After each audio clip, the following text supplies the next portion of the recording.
हिमाचल के पंचायत चुनावों में लगा कई बड़े नेताओं को झटका। डिप्टी सीएम के भाई को मिली हार, रमेश धवाला के भतीजे ने रिकॉर्ड बना दिया। मिसेज सीएम की विधानसभा में हुआ तगड़ा खेला, भाजपा विधायक के चाचा भी जीते। आज आप हिमाचल के पंचायत चुनावों की कुछ ऐसी खबरें सुनिए जिन्हें सुनकर आपको लगेगा कि गांव की राजनीति को हल्के में लेना शायद सबसे बड़ी गलती है। सबसे पहले चलते हैं ऊना जिले की तरफ। यहाँ हरोली विधानसभा क्षेत्र की गोंदपुर जयचंद पंचायत में ऐसा नतीजा आया है जिसकी चर्चा पूरे प्रदेश में हो रही है। ये पंचायत उप मुख्यमंत्री मुकेश अग्निहोत्री का प्रभाव क्षेत्र मानी जाती है, लेकिन पंचायत चुनाव में भाजपा समर्थित उम्मीदवार लखवीर सिंह ने जीत दर्ज कर ली, जबकि हार का सामना करना पड़ा अनूप अग्निहोत्री को, जिन्हें डिप्टी सीएम का चचेरा भाई बताया जा रहा है। गांव की सरकार चुनने के इस चुनाव ने अब राजनीतिक गलियारों में नई चर्चा शुरू कर दी है, क्योंकि जिस क्षेत्र को कांग्रेस का मजबूत गढ़ माना जाता था, वहां भाजपा समर्थित उम्मीदवार की जीत को लोग सिर्फ पंचायत का नतीजा नहीं बल्कि एक राजनीतिक संदेश के तौर पर भी देख रहे हैं।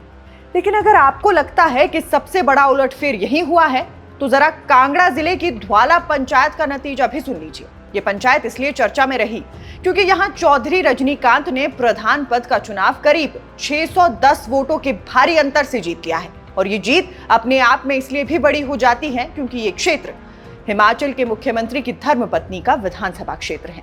इसी वजह से पंचायत चुनावों में इतना बड़ा अंतर अपने आप में चर्चा का विषय बन जाता है। और खास बात यह है कि चौधरी रजनीकांत पूर्व मंत्री रमेश धवाला के भतीजे हैं। जीत के बाद समर्थकों ने जमकर जश्न मनाया और अब इस जीत को इलाके के सबसे बड़े जनादेश में से एक माना जा रहा है। उधर हमीरपुर जिले की नवगठित छियोड़ी पंचायत में भी एक बेहद दिलचस्प मुकाबला देखने को मिला। यहाँ उप प्रधान पद का चुनाव सीधे सीधे दो राजनीतिक परिवारों की प्रतिष्ठा से जोड़कर देखा जा रहा था। एक तरफ भाजपा विधायक आशीष शर्मा का परिवार था और दूसरी तरफ कांग्रेस के वरिष्ठ नेता कुलदीप पठानिया का परिवार। नतीजा आया तो भाजपा विधायक आशीष शर्मा के चाचा प्रवीण कुमार शर्मा ने कुलदीप पठानिया के बेटे अभिषेक पठानिया को 191 वोटों के बड़े अंतर से हरा दिया।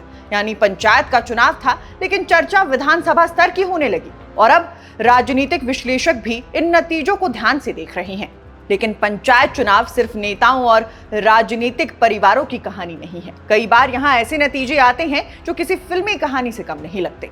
अब हमीरपुर की बलेहू पंचायत का मामला ही देख लीजिए। उप प्रधान पद के चुनाव में दो उम्मीदवार मैदान में थे, राजीव कुमार और वतन सिंह।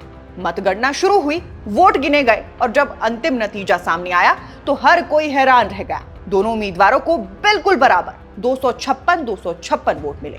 यानी जनता भी फैसला नहीं कर पाई कि किसे चुना जाए। ऐसे में चुनावी नियम लागू हुए, दोनों नाम पर्चियों पर लिखे गए और फिर पर्ची निकालकर विजेता तय किया गया। आखिरकार राजीव कुमार के नाम वाली पर्ची निकली और वो उप प्रधान घोषित कर दिए गए। सैकड़ों वोट पड़ने के बाद भी फैसला आखिरकार एक छोटी सी पर्ची पर आकर टिक गया। उधर मंडी जिले की क्योली पंचायत में चुनावी मुकाबला और भी दिलचस्प हो गया, क्योंकि यहाँ राजनीतिक प्रतिद्वंदी नहीं बल्कि रिश्तेदार आमने सामने थे। एक वार्ड में ननद और भाभी चुनाव लड़ रही थी, जबकि दूसरे वार्ड में सास और बहू मैदान में थी। पूरा इलाका इन मुकाबलों को लेकर चर्चा कर रहा था और जब नतीजे आए तो ननद ने भाभी को हरा दिया, जबकि सास ने बहू को चुनाव में मात दे दी। यानी इस बार पंचायत चुनाव सिर्फ उम्मीदवारों के बीच नहीं, रिश्तों के बीच भी लड़े गए। वहीं शिमला जिले की ननखरी तहसील में पड़ती गाहन पंचायत का नतीजा भी सुनिए। यहां से एक पूर्व एचएएस अधिकारी चुनाव मैदान में उतरे थे, घनश्याम चंद, जो पिछले साल ही प्रशासनिक सेवा से रिटायर हुए थे। लंबा प्रशासनिक अनुभव, सरकारी सेवा में कई अहम जिम्मेदारियां और अब सीधे पंचायत चुनाव। जब नतीजे आए तो उन्होंने 130 वोटों के अंतर से जीत दर्ज कर ली। इस जीत की चर्चा इसलिए भी हो रही है क्योंकि आमतौर पर लोग रिटायरमेंट के बाद सार्वजनिक जीवन से दूर हो जाते हैं, लेकिन उन्होंने गांव की राजनीति में उतरकर नई जिम्मेदारी संभालने का फैसला किया। मंडी जिला की ग्राम पंचायत पट्टा में उप प्रधान पद का चुनाव दिनेश सिंह ठाकुर ने जीत लिया। वो लगातार चौथी बार पंचायत चुनाव जीत कर आए हैं। वहीं कांगड़ा जिले के 97 वर्षीय कॉमरेड परसुराम जी भी इन चुनावों में खूब चर्चा में रहे। कुछ दिन पहले सोशल मीडिया पर उनकी जीत के पोस्टर वायरल होने लगे थे, लोग बधाइयां देने लगे थे, लेकिन बाद में पता चला कि पोस्टर फर्जी थे, एआई की मदद से बनाए गए थे और उस समय तो उनके क्षेत्र में मतदान हुआ भी नहीं था। अब असली नतीजे सामने आ चुके हैं। 97 साल की उम्र में उप प्रधान का चुनाव लड़ने वाले परसुराम को 43 वोट मिले। वो चुनाव जीत नहीं पाए, लेकिन इस उम्र में चुनाव लड़ने और नशे के खिलाफ अपनी मुहिम जारी रखने की वजह से लोगों के बीच चर्चा का विषय जरूर बने रहे। लेकिन पंचायत चुनावों के दौरान सिर्फ जीत हार की खबरें ही नहीं आई, कुछ विवाद भी सामने आए।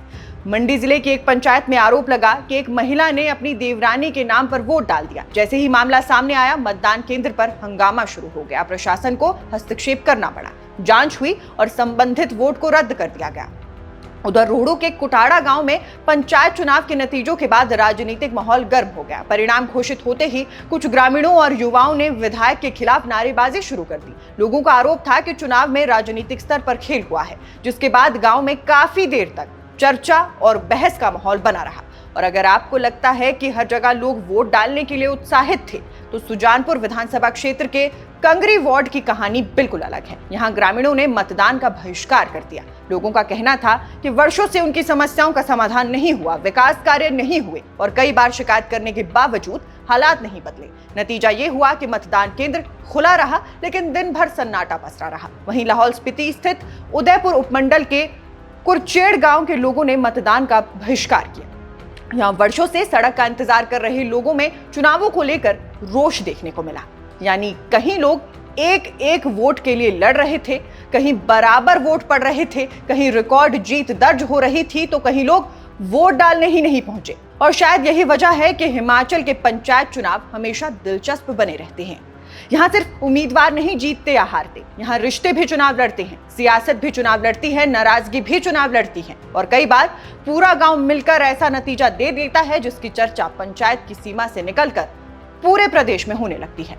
बाकी अब आप दर्शक हमें बताइए कि इन पंचायत चुनावों में सबसे बड़ा उलटफेर आपने कहां पर देखा। हमारी रिपोर्ट पसंद आई हो तो वीडियो को लाइक शेयर जरूर कीजिएगा। अभी के लिए बस इतना ही। नमस्कार।